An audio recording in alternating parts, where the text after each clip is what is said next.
Bismillahirrahmanirrahim. In the name of Allah, the Beneficent, the Merciful. अस्सलाम वालेकुम। 5th class सब बच्चे कैसे हैं? आई थिंक कि आप लोग बहुत अच्छे से तैयारी कर रहे होंगे। आपने अभी तक क्या पढ़ा था? नंबर्स के बारे में, ठीक है। नंबर्स को ऐड, सब्ट्रैक्ट, डिवीजन और मल्टीप्लाई करना भी आपने सीखा है, लेकिन अभी तक आपको ये नहीं मालूम हुआ कि ये सब तो आप कर लेते हैं, लेकिन कुछ क्वेश्चन में अगर आपको ये सब चीज़ें इकट्ठे से दी जाएं तो फिर आप क्या करेंगे? किस ऑपरेशन को, आपको पता है ना, प्लस माइनस डिवाइड मल्टीप्लाई, ये सब क्या कहलाते हैं? ऑपरेशंस। अगर ये सारे ऑपरेशंस एक ही क्वेश्चन में आपको दे दिए जाएं तो आपको कैसे पता चलेगा कि किसको पहले करना है, किसको बाद में करना है? आप लोग क्लास में होते हैं तो आप टीचर को जब काम चेक कराने जाते हैं तो क्या एक ही बारी में सब लोग चले जाते हैं? नहीं ना, बारी बारी जाते हैं। अब ये टीचर को पता होता है या फिर वो आपको बता देती हैं कि किसने पहले आना है और किसने इसके बाद आना है, किस तरतीब से आना है। ये जो तरतीब होती है ना, पहले ये जाएगा फिर वो जाएगा, इसको हम बोलते हैं ऑर्डर, ठीक है। तो मैथ्स में ये जो ऑपरेशंस होते हैं ना, इनमें भी सॉल्व करने के लिए ऑर्डर होता है कि किसको पहले सॉल्व करना है, किसको उसके बाद करना है। अभी आपके पास देखें सामने क्वेश्चन है, ये देखिए आपके पास ये क्वेश्चन है, ठीक है। इसमें आप देखें कि ये जो क्वेश्चन है 9 - 6 डिवाइडेड बाय 3 इंटू 2 + 1, इसको हम ना लेफ़्ट हैंड साइड से सॉल्व करना शुरू करते हैं। चलें बच्चों, 9 - 6 करेंगे तो क्या आएगा? 3, और बाकी क्वेश्चन को मैं एज इट लिख देती हूँ। अब 3 डिवाइडेड बाय 3 करेंगे तो क्या आ जाएगा? 1, बाकी क्वेश्चन को ऐसे लिख दिया। अब 1 × 2 करेंगे तो 2 × 1 = 2, और 2 + 1 क्या आ जाएगा? 3। अब आपने याद रखना है, मैंने लेफ़्ट हैंड साइड से क्वेश्चन को सॉल्व किया तो आंसर क्या आ गया? 3। अब इसी क्वेश्चन को मैं राइट हैंड साइड से सॉल्व करती हूँ।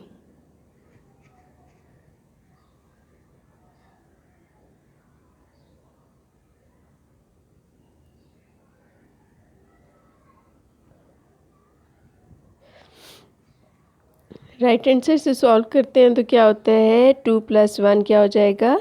3, और बाकी क्वेश्चन को ऐसे ही लिख देते हैं। फिर 3 × 3 = 9, बाकी क्वेश्चन को ऐसे ही लिख दिया। अब 6 डिवाइडेड बाय 9 करेंगे तो क्या हो जाएगा?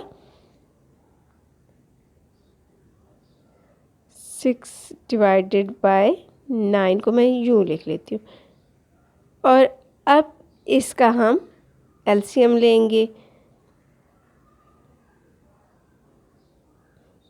तो ये आई थिंक 75/9 समथिंग आ जाएगा। ये तो बहुत ही चेंज आंसर आ गया। अभी पीछे देखा था आपने, वो आंसर क्या था? ये मैं आपको इसकी कैलकुलेशन,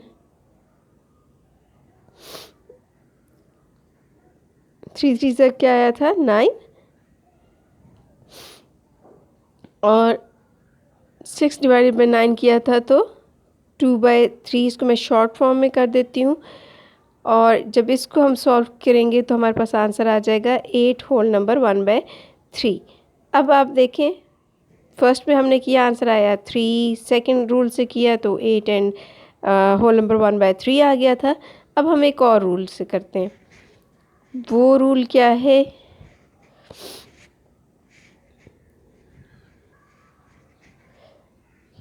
अगेन हम करें, अभी हमने राइट हैंड से भी किया, लेफ़्ट हैंड साइड से भी सॉल्व करना शुरू किया। अब हम एक और रूल से कर रहे हैं। हम सबसे पहले करेंगे सॉल्व डिवीज़न को, ठीक है। 9 माइनस 6 डिवाइडेड बाई 3 करते हैं तो क्या आता है? 3 के टेबल में 6 कब आता है? 3 2s आर 6, तो मैंने सिर्फ 2 लिख दिया। अब मैंने मल्टीप्लाई सॉल्व करना है। 2 2s आर 4, और अब मैं एडिशन करूँगी, ठीक है,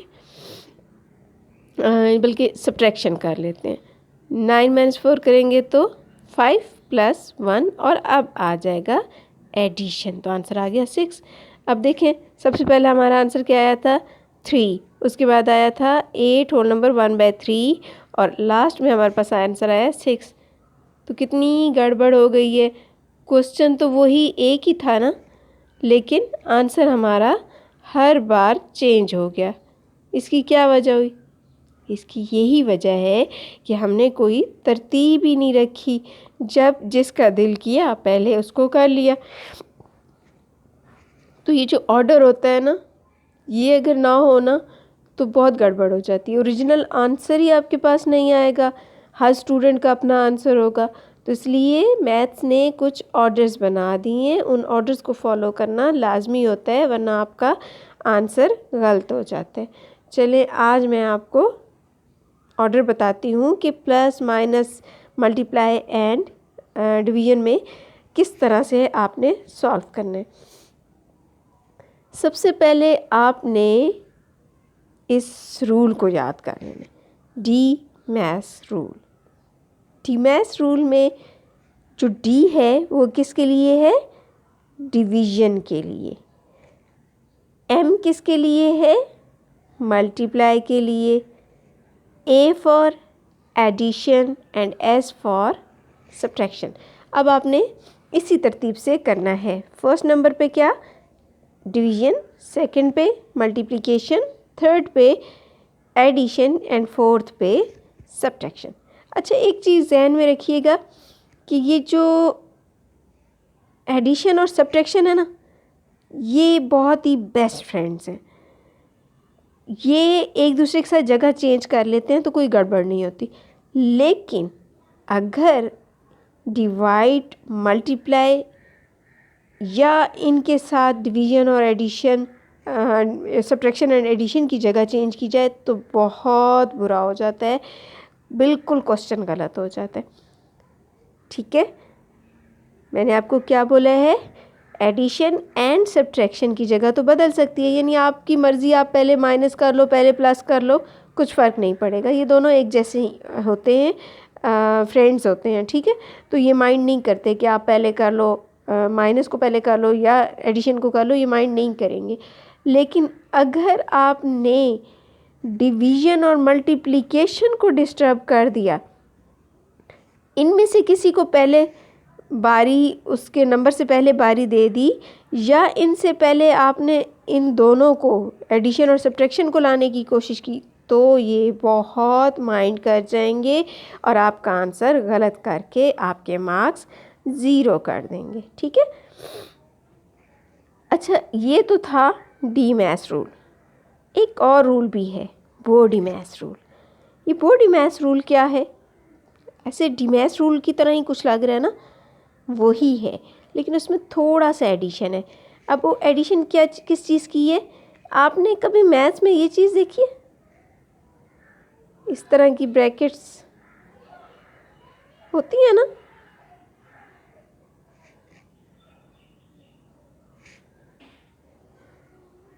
ये जो ब्रैकेट्स होती हैं, ये हम बॉडी मैथ्स रूल में यूज़ करेंगे। अब ये ब्रैकेट आपको तो सब एक जैसी लग रही होंगी, लेकिन नहीं, ये डिफरेंट होती हैं। जैसे ये है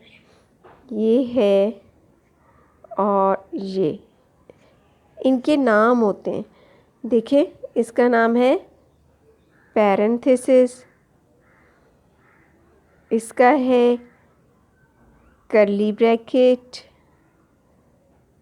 इसका स्क्वायर ब्रैकेट। अच्छा, अब आप सोच रहे होंगे कि ये बॉडी मैथ्स में इनका क्या काम? तो ये जो बॉडी मैथ्स था ना, उसमें बी फॉर ब्रैकेट था। तो ये जो 3 ब्रैकेट्स हैं इनके भी रूल्स होते हैं, इनकी भी फाइटिंग होती है कि पहले किसको सॉल्व करना होगा। तो इनके लिए भी मैथ्स ने इनकी फाइटिंग ख़त्म करने के लिए ना रूल्स रख दिए हैं कि आप में से किसने पहले सॉल्व होना है। अच्छा, आप लोग घर में देखते हो जब आप लोग मम्मा से चीज़ लेते हैं तो सब में एक फ़ाइटिंग हो रही होती है कि मम्मा मुझे पहले दें, मुझे पहले दें। तो इसी तरह इन ब्रैकेट्स में भी हो सकती है ना। तो आपके घर में क्या डिसीजन होता है कि सबसे छोटे को पहले दिया जाता है कि छोटा समझता नहीं है इतना, तो वो तंग ना करे, इसलिए उसको पहले दे के फ़ारिग कर देते हैं। तो मैथ्स में भी ये जो छोटी ब्रैकेट है यानी पैरेंथेसिस है, इसको पहले सॉल्व किया जाता है। इसके बाद जो आपके करली बालों वाली ब्रैकेट है, करली ब्रैकेट, इसको सॉल्व किया जाता है। ठीक है, तो यूँ समझें कि सबसे छोटी जो बहना है मैथ्स में वो पैरेंथेसिस है, उससे बड़ी करली वाली और उससे बड़ी स्क्वायर। ठीक है, तो फर्स्ट नंबर पे आपने किसको सॉल्व करना है, पैरेंथेसिस को, देन करली को और फिर स्क्वायर को। ठीक है, तो ये क्या कहलाता है, बॉडी मास रूल। अब बॉडी मास रूल में आप जब पैरेंथेसिस को सबसे पहले सॉल्व करोगे तो उस पैरेंथेसिस में भी आपको बहुत से ऑपरेशंस दिए गए होंगे, प्लस माइनस सब्ट्रैक्शन, ये एडिशन, मल्टीप्लिकेशन एंड डिवीजन, सब कुछ। तो उसमें आपने डी मास रूल को यूज़ करना है।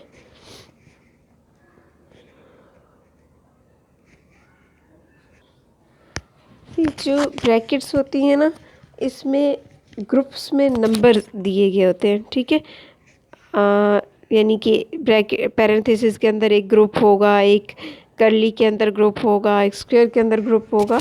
तो इनको हम ब्रैकेट्स को ग्रुपिंग सिंबल्स भी कहते हैं। ठीक है, क्या कहते हैं, ग्रुपिंग सिंबल्स।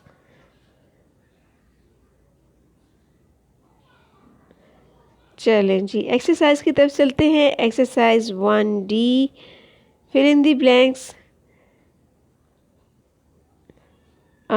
इसमें आप देखें, पहली जो है इसमें आप पहले किसको सॉल्व करेंगे, पैरेंथेसिस को, और फिर उसके बाद आप 5 से मल्टीप्लाई करेंगे। इसी तरह से सेकंड में भी आपने पैरेंथेसिस में 4 - 2 है उसको सॉल्व करना है और जो आंसर आएगा उसको 4 से मल्टीप्लाई कर देंगे। ई में देख लें, पहले आपने क्या बॉडी मास रूल, सॉरी डी मास रूल से आपने मल्टीप्लाई करना है और उसके बाद उसमें 6 को ऐड कर देना है। बाकी ब्लैंक्स को भी आप लोग इसी तरह से देख लीजिएगा। क्वेश्चन नंबर 2 में देखिए, state whether the following are true और फॉल्स। ये आपने सॉल्व करने हैं। ठीक है, और आपने बॉडी मास रूल और डी मास रूल यूज़ करते हुए जब सॉल्व किया है तो उसमें आपने आंसर चेक करना है कि क्या जो आपको आंसर दिया हुआ है वही आपका आंसर आता है। अगर वो आता है तो आप इसमें क्या लिखोगे, true, otherwise false. Question number 3 में देखिए, select the correct answer from the given options. Again वही डी मास रूल को यूज़ करते हुए आप इनको सॉल्व करेंगे और उसमें जो आपका आंसर आएगा वो चेक कर लें कि इनमें से कौन सा वाला आपका आंसर है। जो आंसर होगा उस पर आपने जो है सर्कल लगा देना है। क्वेश्चन नंबर 4 में देखें, using D mass rule solve this. Question number 4 को आपने डी मास रूल से सॉल्व करना है। ये मैं आपको अभी सॉल्व करके बताती हूँ। नेक्स्ट क्वेश्चन नंबर 5 में भी आपने डी मास रूल यूज़ करना है, 6 में भी डी मास रूल है, 7 में भी डी मास रूल, 8 में अगेन डी मास रूल, 9 में बॉडी मास रूल है। ठीक है, क्योंकि यहाँ पे ब्रैकेट आ गई है तो आपने बॉडी मास रूल यूज़ करना है। 10 में भी यही है। चलें अब हम इनके सॉल्यूशंस देखते हैं इस एक्सरसाइज के। क्वेश्चन नंबर जो 1 है, उस क्वेश्चन नंबर 4 उसका जी पार्ट देखिए। जी पार्ट है 30 + 6 / 3। अब आपने डी मास रूल यूज़ करना है तो डी फॉर डिवीजन। सबसे पहले आपने क्या करना है, डिवीजन। तो 6 / 3 है ना, तो आप उसको सॉल्व करेंगे by using D mass rule solving division. Division में आपके पास आ रहा है 6 / 3 तो 6/3 किए तो आंसर क्या आया, 3 2 आर 6। तो अब आपके पास बच गया 30 + 2। अब आपने किसको सॉल्व करना है, प्लस को। आपने 30 और 2 को प्लस किया तो आंसर क्या आ गया, 32। ठीक है, ये है आपका आंसर। चलिए अब क्वेश्चन नंबर 5 का मैंने जी पार्ट आप लोगों के लिए किया है। 58 - 24 / 8। डिमॉस रूल से आप लोगों ने पहले क्या सॉल्व करना है, डिवीजन को। डिवीजन में आपके पास है 24 / 8। तो आपने 8 का टेबल 24 तक पढ़ा तो क्या आया, 8 3 = 24। इसलिए आपने उसकी जगह 3 लिख दिया और 58 माइनस को ऐसे ही लिख दिया। अब आपने डिमॉस रूल की मदद से सेकंड नंबर पे अब आप क्या करेंगे, सब्ट्रैक्शन। 58 में से 3 को जब सब्ट्रैक्ट किया तो आंसर क्या आ गया, 55। क्वेश्चन नंबर 6 का डी पार्ट है। इसको देखिए, इसमें भी आपने डिमॉस रूल यूज़ करना है। और डिमॉस में सबसे पहले क्या होता है, डिवीजन, फिर मल्टीप्लिकेशन और फिर सब्ट्रैक्शन। तो हम सबसे पहले क्या करेंगे, डिवीजन। डिवीजन में आपके पास क्या है, 6 / 2। तो आप क्या करेंगे, 2 3 = 6 होता है, तो इसलिए इसकी जगह आपने 3 लिख देना है। बाकी क्वेश्चन को एज इट लिख दिए, यानी 18 और -24 को आपने ऐसे लिख दिया। लेकिन 6 / 2 की जगह आपने क्या लिख दिया, 3। अब आपने डिमॉस रूल की मदद से मल्टीप्लाई को सॉल्व करना है। मल्टीप्लाई में क्या चीज़ आ रही है, 18 × 3 × 3। ठीक है, इन दोनों को जब हम मल्टीप्लाई करेंगे तो हमारे पास आंसर आएगा 54। 54 - 24 को हम इस तरह से लिख देंगे। अब आपने ज़ाहिर है माइनस करने हैं, तो 54 में से 24 जब माइनस करेंगे तो आंसर क्या आ जाएगा, यस। अब आगे क्वेश्चन नंबर 7 को देखिए। डिमॉस रूल को यूज़ करते हुए सबसे पहले हमने डिवीजन सॉल्व करना है। 84 / 12, जिसका आंसर आएगा 7। 12 7 सा 84 होता है, इसलिए उसकी जगह 7 लिख दिया। बाकी क्वेश्चन को ऐसे ही लिख देने। इसके बाद डिमॉस रूल में क्या करते हैं, मल्टीप्लाई। तो मल्टीप्लाई में कौन सी चीज़ है, 7 और 3। 7 3 सा क्या होता है, 21। और माइनस इसको ऐसे लिख दिया। अब आपने इनको माइनस कर लेना है, तो आंसर क्या आ जाएगा, 15। क्वेश्चन नंबर 8 का डी पार्ट देखिए। इसमें भी डिमॉस रूल यूज़ करते हुए सबसे पहले आपने क्या सॉल्व करना है, डिवीजन। 5 का टेबल 45 तक पढ़ा तो आंसर क्या आया, 5 9 = 45 होते हैं, इसलिए इसकी जगह आपने 9 लिख दिया। बाकी क्वेश्चन को इसी तरह से लिख दिया। अब आपने क्या सॉल्व करना है, मल्टीप्लाई। मल्टीप्लाई में क्या चीज़ आ रही है, 7 और 11। 7 11 सा क्या होता है, 11 का टेबल आप पढ़ लें, बहुत ईजी है। 11 7 सा 77 होते हैं, इसकी जगह आपने 77 लिख दिया। बाकी क्वेश्चन को एज इट लिख दिया। अब आपने डिमॉस रूल में क्या होता है, एडिशन को करना है सॉल्व। तो एडिशन में क्या चीज़ आ रही है, 9 + 77। इसको सॉल्व करेंगे।